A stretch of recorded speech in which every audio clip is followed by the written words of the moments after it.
നമ്മൾ ഇന്ന് പഠിക്കാൻ പോകുന്നത് 2ാം ക്ലാസ്സിലെ കേരള പാഠാവലി 1ാമത്തെ പാഠമായ മഴയോ മഴ എന്ന പാഠഭാഗമാണ്. പാഠത്തിലേക്ക് കടക്കുന്നതിന് മുമ്പ് ചാനൽ ആദ്യമായി കാണുന്നവരാണെങ്കിൽ ലൈക്ക് ചെയ്തും ഷെയർ ചെയ്തും സബ്സ്ക്രൈബ് ചെയ്തും സപ്പോർട്ട് ചെയ്യണേ. പാഠഭാഗത്ത് ചിത്രം നോക്കിയ മക്കളെ, എന്താ കൂട്ടുകാർ ചെയ്യുന്നത്? അവർ മഴയത്ത് എന്ത് ചെയ്യുന്നു? വെള്ളത്തിൽ ചാടി കളിക്കുന്നു. ഓരോരുത്തരുടെയും മുഖത്തെ സന്തോഷം നോക്കിയേ. ഇത് കാണുമ്പോൾ മക്കൾക്കും ഇങ്ങനെ കളിക്കാൻ തോന്നുന്നില്ലേ? എന്ത് രസമാണതല്ലേ? നോക്കിയേ, നമ്മുടെ പാഠഭാഗത്ത് എന്താ എഴുതിയിട്ടുള്ളത്? മഴ, പുഴ, കുട, മഞ്ഞ്, മണ്ണ്, കുട്ടികൾ, ഇവരെക്കുറിച്ചൊക്കെ പറയുന്ന ഒരു പാട്ടാണ് അവിടെ കൊടുത്തിട്ടുള്ളത്. മഴ മഴ മഴ പെയ്യണ്, പുഴ പുഴ പുഴ നിറയണ്, മഴ മഴയത്ത് നനയണ്, കുടയില്ലാത്ത കുട്ടിയോള്, കുടയില്ലാത്ത കുട്ടിയോള്, മഞ്ഞ് മഞ്ഞ് പെയ്യണ്, മണ്ണ് കുളിരണ, മഞ്ഞത്ത് തണുക്കണ്, പുതപ്പില്ലാത്ത കുട്ടിയോള്, പുതപ്പില്ലാത്ത കുട്ടിയോള്. മഴ മഴ മഴ പെയ്യണ്, പുഴ പുഴ പുഴ നിറയണ്. മഴ പെയ്തപ്പോൾ പുഴ എന്ത് ചെയ്തു? തൊരാതെ മഴ പെയ്തപ്പോൾ പുഴ നിറഞ്ഞു. മഴയത്ത് നനയണ്. ആരാണ് മക്കളെ മഴയത്ത് നനയണത്? കുടയില്ലാത്ത കുട്ടികൾ എന്ത് ചെയ്തു? മഴയത്ത് നനഞ്ഞു. മഞ്ഞ് പെയ്യണ്, മണ്ണ് കുളിരണ്. മഞ്ഞ് പെയ്തപ്പോൾ മണ്ണിന് എന്തായി മക്കളെ? കുളിരായി, തണുപ്പായി. മഞ്ഞത്ത് തണുക്കണ്. ഈ മഞ്ഞത്ത് തണുക്കുന്നുണ്ട്. ആർക്കാണ്? പുതപ്പില്ലാത്ത കുട്ടികൾക്ക് മഞ്ഞത്ത് എന്ത് ചെയ്യുന്നു? തണുക്കുന്നു.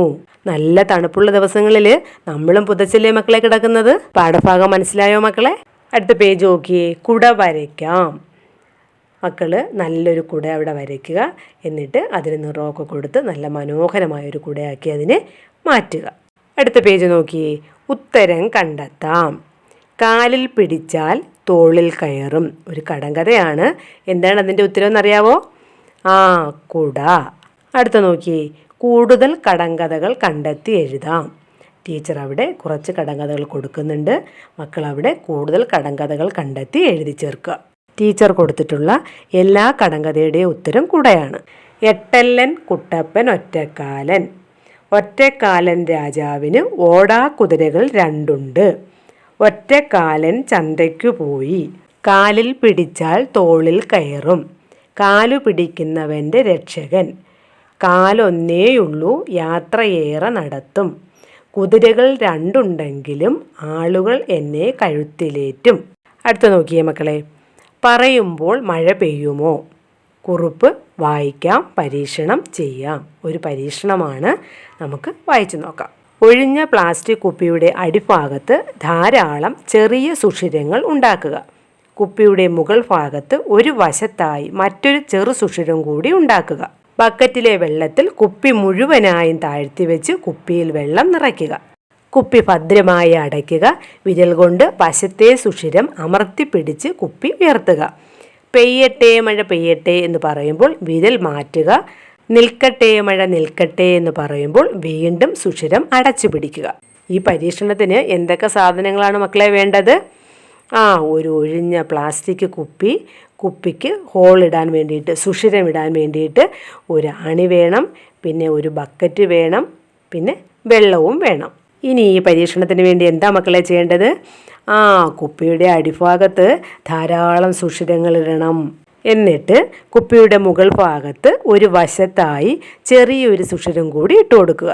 ചിത്രത്തിൽ കുട്ടിയുടെ കയ്യിലിരിക്കുന്ന കുപ്പിയുടെ മുകൾ ഭാഗത്ത് ഒരു ചെറിയ ഹോൾ ഇട്ടിരിക്കുന്ന കണ്ടോ മക്കളെ നിങ്ങൾ? അതുപോലെ ചെയ്യുക. ഇനി എന്താ ചെയ്യേണ്ടത്? കുപ്പി ബക്കറ്റിലെ വെള്ളത്തിൽ താഴ്ത്തി വെച്ച് വെള്ളം നിറയ്ക്കുക. അതിനുശേഷം കുപ്പി നന്നായി അടയ്ക്കുക. എന്നിട്ട് വിരൽ കൊണ്ട് കുപ്പിയുടെ മുകൾ ഭാഗത്ത് നമ്മൾ കൊടുത്തിട്ടുള്ള ചെറിയ സുഷിരയില്ലേ, അത് അടച്ചു പിടിച്ചുകൊണ്ട് നമ്മൾ കുപ്പി മുകളിലേക്ക് ഉയർത്തി എടുക്കുക. എന്നിട്ട് പെയ്യട്ടെ മഴ പെയ്യട്ടെ എന്ന് പറയുമ്പോൾ നമ്മൾ ആ വിരൽ ഹോളിൽ നിന്ന് മാറ്റണം. അപ്പോൾ എന്ത് ചെയ്യും? വെള്ളം മഴ പെയ്യുന്ന പോലെ കുപ്പിയിൽ നിന്ന് താഴേക്ക് പോകും. നിൽക്കട്ടെ മഴ നിൽക്കട്ടെ എന്ന് പറയുമ്പോൾ നമ്മൾ വീണ്ടും വിരൽ കൊണ്ട് ആ സുഷിരം അടച്ചു കൊടുക്കുക. അപ്പോൾ വെള്ളം എന്ത് ചെയ്യില്ല? താഴേക്ക് പോവില്ല. സുഷിരം അടയ്ക്കുകയും തുറക്കുകയും ചെയ്യുമ്പോൾ എന്തുകൊണ്ടാണ് മക്കളെ ഇങ്ങനെ സംഭവിക്കുന്നത്? നമ്മൾ കുപ്പിയുടെ മുകളിലത്തെ സുഷിരം തുറന്നു പിടിക്കുമ്പോൾ പുറമേ നിന്നുള്ള കൂടുതൽ വായു കുപ്പിക്കുള്ളിലേക്ക് പ്രവേശിക്കും. അങ്ങനെ കുപ്പിക്കുള്ളിൽ കൂടുതൽ വായുസഞ്ചാരം ഉണ്ടാകുന്നതിൻ്റെ ഫലമായിട്ടാണ് വെള്ളം പുറത്തേക്ക് പോകുന്നത്. ഇനി നമ്മൾ കുപ്പിയുടെ മുകൾ ഭാഗത്ത് സുഷിരം അടച്ചു പിടിക്കുമ്പോൾ എന്താ മക്കളെ സംഭവിക്കുക? കുപ്പിക്കുള്ളിലേക്ക് എന്ത് ചെയ്യില്ല, വായു കടക്കില്ല. അപ്പോൾ കുപ്പിക്കുള്ളിലെ വായുസഞ്ചാരം വളരെയധികം കുറഞ്ഞു പോവും. അങ്ങനെ വരുമ്പം വെള്ളം എന്ത് ചെയ്യില്ല, പുറത്തേക്ക് പോവില്ല. എല്ലാ മക്കളും വീട്ടിൽ അച്ഛൻ്റെയോ അമ്മയുടെയോ ചേട്ടൻ്റെയോ ചേച്ചിയുടെയോ ഒക്കെ സഹായത്തോടെ ഈ പരീക്ഷണം ചെയ്ത് നോക്കണേ. എന്താ എഴുതിയിരിക്കുന്നത് നോക്കിയേ മക്കളെ. പരീക്ഷണം ചെയ്തപ്പോൾ കണ്ട കാര്യങ്ങൾ എഴുതി നോക്കാം. ഞാൻ കണ്ടത്. ടീച്ചർ അവിടെ ഒരു മാതൃകയാണ് കൊടുക്കുന്നത്. മക്കൾ പരീക്ഷണം ചെയ്തപ്പോൾ എന്താണ് മനസ്സിലാക്കിയതെന്നും കണ്ടതെന്നും അവിടെ എഴുതി ചേർക്കുക. പെയ്യട്ടെ മഴ പെയ്യട്ടെ എന്ന് പറഞ്ഞ് സുഷിരത്തിൽ നിന്നും വിരൽ മാറ്റിയപ്പോൾ മഴ പെയ്യുന്നതായി കണ്ടു. നിൽക്കട്ടെ മഴ നിൽക്കട്ടെ എന്ന് പറഞ്ഞ് സുഷിരം അടച്ചു പിടിച്ചപ്പോൾ മഴ പെയ്യുന്നില്ലെന്നും എനിക്ക് കാണാൻ കഴിഞ്ഞു. അടുത്ത ചോദ്യം നോക്കിയേ മക്കളെ. പരീക്ഷണം ചെയ്യാൻ ഉപയോഗിച്ച സാധനങ്ങൾ എന്തെല്ലാം സാധനങ്ങളാണ് നമ്മൾ പരീക്ഷണത്തിന് ഉപയോഗിച്ചത്? ഒരു ഒഴിഞ്ഞ പ്ലാസ്റ്റിക് കുപ്പി, പിന്നെ കുപ്പിക്ക് ഹോളിടാൻ വേണ്ടിയിട്ട് സുഷിരിടാൻ വേണ്ടിയിട്ടുള്ള ആണി, പിന്നെ ബക്കറ്റ്, വെള്ളം, പിന്നെന്തുണ്ട്, നമ്മൾ ആ ഹോൾ അടയ്ക്കാൻ വേണ്ടിയിട്ട് നമ്മൾ വിരലും ഉപയോഗിക്കുന്നുണ്ട്. അടുത്ത പേജ് നോക്കിയേ മക്കളെ. ഇന്നലെ പെയ്ത മഴ. ചിത്രത്തിലൊരു കുട്ടിയെ കാണിച്ചിട്ടില്ലേ? കുട്ടി എന്താ പറയുന്നത് നോക്കിയേ. അതൊരു പെരുമഴയായിരുന്നു. പെരുമഴ എന്ന് പറഞ്ഞാൽ അതിശക്തിയായ മഴ, വലിയ മഴ, തോരാതെ പെയ്തുകൊണ്ടിരിക്കുന്ന മഴ. മഴയ്ക്കു മുമ്പേ ആകാശമാകെ ഇരുണ്ടു. ആകാശമാകെ കാർമേഘങ്ങൾ കൊണ്ട് നിറഞ്ഞു. ശക്തമായ കാറ്റിൽ മരങ്ങൾ ആടിയുലഞ്ഞു. വലിയ ഇടിയും മിന്നലും വന്നു. ഇടിയും മിന്നലും വരുമ്പോൾ എന്തുണ്ടാവും കുട്ടികൾക്ക്? ഞാൻ പേടിച്ചു പോയി. കുട്ടി ഭയന്നു പോയി. സന്ധ്യയും മഴയും ഒന്നിച്ചാണ് വന്നത്. സന്ധ്യയായപ്പോൾ തന്നെ മഴയും പെയ്തു. ഇടയ്ക്കിടെ തോർന്നും പിന്നെയും പെയ്തും മഴ ഒരുപാട് നേരം നീണ്ടു. രാത്രിയിൽ നല്ല തണുപ്പുണ്ടായിരുന്നു. തുടർച്ചയായി മഴ പെയ്യുമ്പോൾ അന്തരീക്ഷം എന്താവും? നല്ല തണുപ്പാകും. ഉറങ്ങാൻ നല്ല സുഖം. രാവിലെ ഉണർന്നപ്പോൾ മഴ തോർന്നിരിക്കുന്നു. തൊടിയിലെ ചെടികൾക്കെല്ലാം പുതുമഴ കിട്ടിയ സന്തോഷം. വേനലായതുകൊണ്ട് വെള്ളം കിട്ടാതിരുന്ന തൊടിയിലെ ചെടികൾക്കെല്ലാം പുതുമഴ കിട്ടിയപ്പോൾ എന്താ പുതുമഴ? വേനൽ കഴിഞ്ഞിട്ട് ആദ്യം പെയ്യുന്ന മഴ. പുതുമഴ കിട്ടിയപ്പോൾ വളരെ വലിയ സന്തോഷമായി. വഴിയിലും ഓടയിലും കെട്ടിക്കിടന്ന ചപ്പുചവറുകൾ ഒഴുക്കിക്കളഞ്ഞ് മഴ അവിടം വൃത്തിയാക്കി. അടുത്ത നോക്കി. അഭിനയിക്കാം. വിറവിറയണ്, നനയണ്, കുളിരു കോരണ്. ഇത് നിങ്ങൾ അഭിനയിച്ച് കാണിക്കുക. ഇത് മക്കൾ ക്ലാസ്സിൽ ചെയ്യേണ്ട ഒരു പ്രവർത്തനമാണ്. പക്ഷേ എന്ത് ചെയ്യാം, എല്ലാ അഴുക്കുകളും വന്നു നിറഞ്ഞത് ഞങ്ങളുടെ മുറ്റത്തായിരുന്നു. എന്താ സംഭവിച്ചത് നോക്കിയേ. മഴ പെയ്ത് വെള്ളം ഒഴുക്കിക്കൊണ്ടുപോയ എല്ലാ ചപ്പുചവറുകളും വന്ന് നിറഞ്ഞത് എവിടെയായിരുന്നു? നമ്മുടെ കുട്ടിയുടെ വീടിൻ്റെ മുറ്റത്തായിരുന്നു. മഴയുടെ കുസൃതി ഇത്തിരി കൂടുന്നുണ്ട് എന്ന് കുട്ടി പറയുന്നു. അടുത്ത നോക്കിയ മക്കളെ. അഭിനയിക്കാം. എന്തൊക്കെയാണ് അഭിനയിക്കേണ്ടത്? വിറവിറയണ്, നനയണ്, കുളിരു കോരണ്. വിറവിറയണ് എന്താണ് മക്കളെ? വിറയ്ക്കുക എന്ന് പറഞ്ഞാൽ ഭയങ്കരമായ തണുപ്പടിച്ചിട്ട് ശരീരം സ്വമേധയാ തന്നെ കുലുങ്ങുന്നതിനാണ് വിറയ്ക്കുക എന്ന് പറയുന്നത്. അതുപോലെ നിങ്ങൾ അഭിനയിച്ച് കാണിക്കണം. നനയണ് വലിയ മഴയിൽ ഇങ്ങനെ നനഞ്ഞിരിക്കുന്ന അവസ്ഥ. കുളിരു കോരണ്. കുളിരു കോരുക എന്ന് പറഞ്ഞാൽ വലിയ മഴയിൽ ഭയങ്കര തണുപ്പായിട്ട് ശരീരം അങ്ങ് തണുപ്പ് പിടിച്ചിരിക്കുന്ന അവസ്ഥയാണ് കുളിരു കോരിയിരിക്കുന്ന അവസ്ഥ. ഇതെല്ലാം നിങ്ങളവിടെ അഭിനയിച്ച് കാണിക്കുക. ഇതെല്ലാം മക്കൾ ക്ലാസ്സിൽ അഭിനയിച്ച് കാണിക്കുക. അടുത്ത് നോക്കി. ഞാനും മഴയും. മഴയനുഭവം എഴുതാം. മക്കൾ നിങ്ങളുടെ ഒരു മഴയനുഭവം അവിടെ എഴുതി ചേർക്കുക. ടീച്ചർ ഒരു മാതൃക ഇവിടെ കൊടുക്കുന്നു. എൻ്റെ മഴയനുഭവം. വേനൽക്കാലം പോയി മഴക്കാലം വന്നു. ഞാൻ രാവിലെ എഴുന്നേറ്റ് നോക്കുമ്പോൾ പുറത്ത് വലിയ മഴ, നല്ല തണുപ്പുണ്ട്. എനിക്ക് മഴ ഭയങ്കര ഇഷ്ടമാണ്. അമ്മയുടെ സമ്മതം വാങ്ങി ഞാനും ചേച്ചിയും മുറ്റത്തിറങ്ങി മഴയിൽ കളിച്ചു. അപ്പോൾ മഴയോടൊപ്പം ആലിപ്പഴവും വീണു. ഞാനും ചേച്ചിയും ആദ്യമായാണ് ആലിപ്പഴം കാണുന്നത്. ഞങ്ങൾ മഴ നനഞ്ഞ് അത് പെറുക്കി കഴിച്ചു. എനിക്ക് ഇത് ഒരിക്കലും മറക്കാൻ പറ്റാത്ത ഒരു അനുഭവമാണ്. ഇപ്പോഴും മഴ പെയ്യുമ്പോൾ ആലിപ്പഴം വീഴുന്നുണ്ടോ എന്ന് നോക്കുന്നത് എൻ്റെ പതിവാണ്. അടുത്ത നോക്കിയേ. മഴച്ചൊല്ലുകൾ കണ്ടെത്താം. ചിത്രത്തിൽ എന്താ കാണിച്ചിട്ടുള്ളത്? മരത്തിൻ്റെ ചുവട്ടിൽ നിൽക്കുന്ന രണ്ട് കുട്ടികളുടെ പുറത്തേക്ക് മരത്തിൽ നിന്ന് എന്ത് ചെയ്യുന്നു? വെള്ളം വീഴുന്നു. എന്താ എഴുതിയിട്ടുള്ളത് നോക്കിയേ. മഴ തോർന്നാലും മരം പെയ്യും. ഇങ്ങനെ പറയുന്നത് എന്തുകൊണ്ട്? മഴ പെയ്ത് തോർന്ന് ഏറെ നേരം കഴിഞ്ഞാലും മരത്തിൽ നിന്ന് വെള്ളം താഴേക്ക് വീഴാറുണ്ട് അല്ലേ? എന്തുകൊണ്ടാണ് അങ്ങനെ സംഭവിക്കുക? മരത്തിൻ്റെ ഇലകളിൽ മഴ പെയ്ത് ധാരാളം വെള്ളം തങ്ങി നിൽക്കുന്നുണ്ടാവും. ഈ തങ്ങി നിൽക്കുന്ന വെള്ളം ചില്ലകളാടുമ്പോൾ മഴ പെയ്യുന്നത് പോലെ താഴേക്ക് പതിക്കും. ഇതുപോലുള്ള മഴച്ചൊല്ലുകൾ കേട്ടിട്ടില്ലേ? അവ ക്ലാസ്സിൽ പറഞ്ഞു നോക്കാം. ടീച്ചർ ഏതാനും മഴച്ചൊല്ലുകൾ കൊടുത്തിട്ടുണ്ട്. ഇതുകൂടാതെ മക്കൾ കൂടുതൽ മഴച്ചൊല്ലുകൾ കണ്ടെത്തി എഴുതുക. മഴയൊന്നു പെയ്താൽ മരമേഴു പെയ്യും, ചിങ്ങത്തിലെ മഴ ചിണുങ്ങി ചിണുങ്ങി, മഴ പെയ്താൽ പുഴയറിയും, മഴ പെയ്താൽ നിറയാത്തത് കോരി ഒഴിച്ചാൽ നിറയുമോ, മഴയുമില്ല വിളയുമില്ല, കുംഭത്തിൽ മഴ പെയ്താൽ കുപ്പയും മാണിക്യം, മകരത്തിൽ മഴ പെയ്താൽ മണ്ണിന് വാദം, ഇടവത്തിൽ മഴ ഇടവഴി നീളെ. അടുത്ത പേജ് നോക്കിയേ മക്കളെ. മഴത്തുള്ളി കഥ പറയുമ്പോൾ. കടലിൽ കൂട്ടുകാരോടൊപ്പം തുള്ളി കളിക്കുകയായിരുന്നു ഞാൻ. ഇവിടുത്തെ ഞാൻ ആരാണ് മക്കളെ? മഴത്തുള്ളിയാണ് ഇവിടുത്തെ ഞാൻ. കൂടെ കളിക്കാൻ ധാരാളം പേർ. വല്ലാത്ത ചൂട്, സഹിക്കാൻ പറ്റുന്നില്ല. ഞാനും ഞാനല്ലാതായി മാറുന്നു. മഴത്തുള്ളിക്കൊരു സംശയം, തൻ്റെ രൂപം മാറുന്നുണ്ടോ എന്ന്. വെള്ളത്തിൽ ചൂട് തട്ടുമ്പോൾ വെള്ളം എന്തു ചെയ്യും? നീരാവിയായി മുകളിലേക്ക് പോകും. കൂട്ടുകാരോടൊപ്പം ഞാനും ആകാശത്തേക്ക് ഉയർന്നു. എന്നിട്ടോ ഞങ്ങൾ മേഘങ്ങളിൽ ഒളിച്ചു. ഠേ ഠേ ഠോ ഠോ ഞങ്ങൾക്ക് പേടിയായി. കാറ്റ് ആഞ്ഞു വീശി, തണുപ്പ് കൂടിക്കൂടി വന്നു. കൂട്ടുകാർക്കൊപ്പം തുള്ളിയായി മഴയായി. അങ്ങനെ നീരാവിയായി ആകാശത്തേക്ക് പോയ മഴത്തുള്ളി മഴയായി താഴേക്കെത്തിയിട്ട് തോട്ടിലൂടെയും പുഴയിലൂടെയും ഒക്കെ ഒഴുകി വീണ്ടും കടലിൽ തന്നെ തിരിച്ചെത്തി. അടുത്ത് നോക്കി, ഉത്തരം കണ്ടെത്താം. കടലിൽ കളിച്ചത് ആരാണ്? മഴത്തുള്ളിയാണ് കടലിൽ കളിച്ചത്. ചോദ്യം 2, വെള്ളത്തുള്ളികൾ മേഘങ്ങളിൽ ഒളിക്കാൻ കാരണമെന്ത്? എന്താണ്? മഴയായി വീണ്ടും പെയ്യാൻ വേണ്ടിയാണ് മഴത്തുള്ളികൾ മേഘങ്ങളിൽ ഒളിച്ചത്. ചോദ്യം 3, വെള്ളത്തുള്ളികൾ പേടിച്ചത് എന്തിന്? ഇടിയുടെ ശബ്ദം കേട്ടിട്ടാണ് വെള്ളത്തുള്ളികൾ പേടിച്ചത്. ചോദ്യം 4, കാറ്റ് ആഞ്ഞു വീശിയപ്പോൾ എന്ത് സംഭവിച്ചു? കാറ്റ് ആഞ്ഞു വീശിയപ്പോൾ തണുപ്പ് കൂടിക്കൂടി വന്നു. അപ്പോൾ വെള്ളത്തുള്ളികൾ മഴയായി പെയ്ത് തോട്ടിലൂടെയും പുഴയിലൂടെയും കടലിലേക്ക് ഒഴുകി. അടുത്ത നോക്കിയേ മക്കളെ. സംഭാഷണം എഴുതാം. അവിടെ കുട്ടിയും മഴത്തുള്ളിയും തമ്മിലുള്ള സംഭാഷണമാണ് കൊടുത്തിട്ടുള്ളത്. നമുക്ക് പൂരിപ്പിക്കേണ്ടുന്ന ഭാഗങ്ങൾ അവിടെ എഴുതി ചേർക്കേണ്ടതുണ്ട്. ടീച്ചർ അവിടെ ഒരു മാതൃകയാണ് നൽകുന്നത്. മക്കൾ നിങ്ങളുടെ ഭാവനയിലെ ആശയങ്ങളനുസരിച്ച് പാഠഭാഗത്തിന് അനുയോജ്യമായ സംഭാഷണങ്ങൾ എഴുതി ചേർക്കുക. കുട്ടി മഴത്തുള്ളിയോട് ചോദിക്കുകയാണ്, മഴത്തുള്ളി നീ എന്തിനാ ആകാശത്തേക്ക് ഉയർന്നത്?